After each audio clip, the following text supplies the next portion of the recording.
Assalamualaikum warahmatullahi wabarakatuh. Halo guys, apa kabar kalian?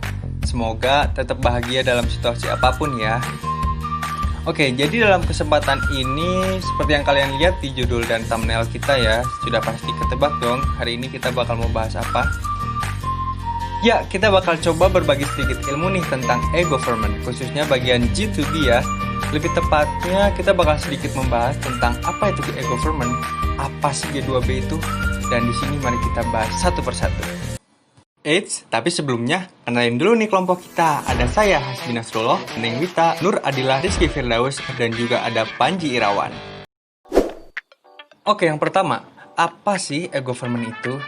Jadi seperti yang dilansir dalam Wikipedia, e-government adalah penggunaan perangkat komunikasi teknologi seperti komputer, internet, untuk memberikan layanan publik kepada warga negara dan orang lain di suatu negara atau wilayah.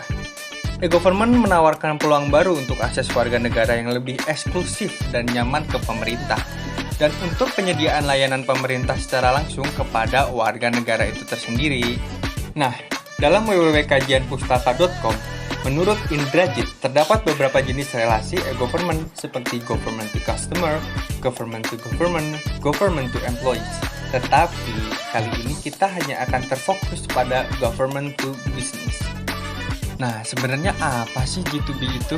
Nah, seperti yang dilansir dalam dtc.co.id, government to business atau G2B merupakan layanan transaksi elektronik antara pemerintah dan pelaku bisnis. Dalam layanan e-gov G2B, tersedia berbagai layanan dan informasi yang dibutuhkan kalangan untuk bertransaksi dengan pemerintah. Nah, kalau kalian lihat juga di kemenku.go.id, di sana banyak banget guys contoh dari G2B yang ada di Indonesia, seperti registrasi penyedia barang dan jasa, layanan tracking ekspor dan impor perizinan, pendaftaran NPWP, layanan perpajakan, dan masih banyak lainnya.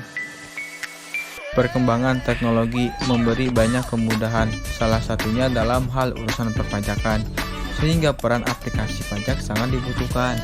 Sejak tahun 2014, Direktorat Jenderal Pajak DJP meluncurkan DJP Online yang memfasilitasi semua wajib pajak dalam melakukan pelaporan dan pembayaran pajak secara online. Seperti diketahui, keberadaan pajak dalam bisnis memegang peran penting. Kepemilikan nomor pokok wajib pajak (NPWP) membuat bisnis terlihat lebih profesional. Kemudian, pengelolaan arus keuangan juga lebih terkontrol dan pelaku bisnis bisa memprioritaskan pengeluaran keuangan menjadi lebih baik. Disinilah aplikasi pajak memberikan banyak peranan yang bisa mengoptimalkan bisnis Anda. Salah satunya adalah online pajak. Sebagai mitra resmi DJP, online pajak memberikan kemudahan wajib pajak dalam menyelesaikan berbagai tahapan perpajakan, mulai dari daftar, hitung, setor, dan lapor lewat satu aplikasi yang terintegrasi.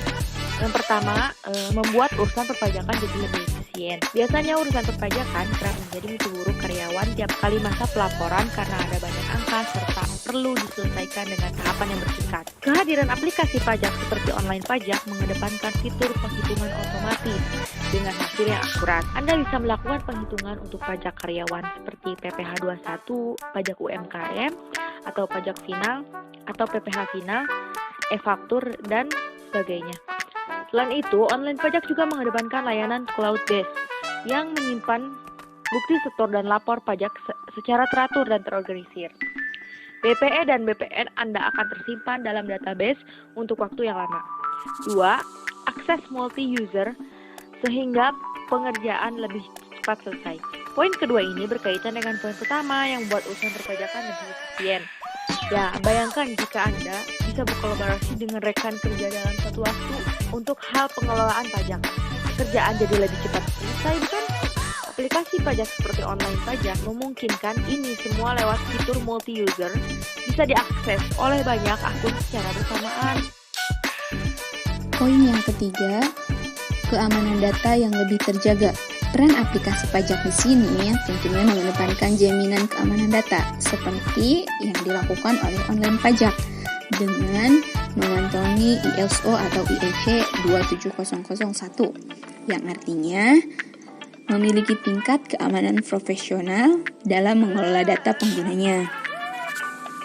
Terus poin yang keempat itu future pengingat agar tidak telat bayar pajak. Berdasarkan Undang-Undang Ketentuan Umum dan Tata Cara Perpajakan Pasal 9 ayat 2A, jika telat melakukan pembayaran pajak, akan dikenakan sanksi administrasi bunga sebesar 2% per bulan yang dihitung dari tanggal jatuh tempo pembayaran. Disinilah peranan aplikasi pajak yang bisa menjadi pengingat Anda tidak telat bayar pajak.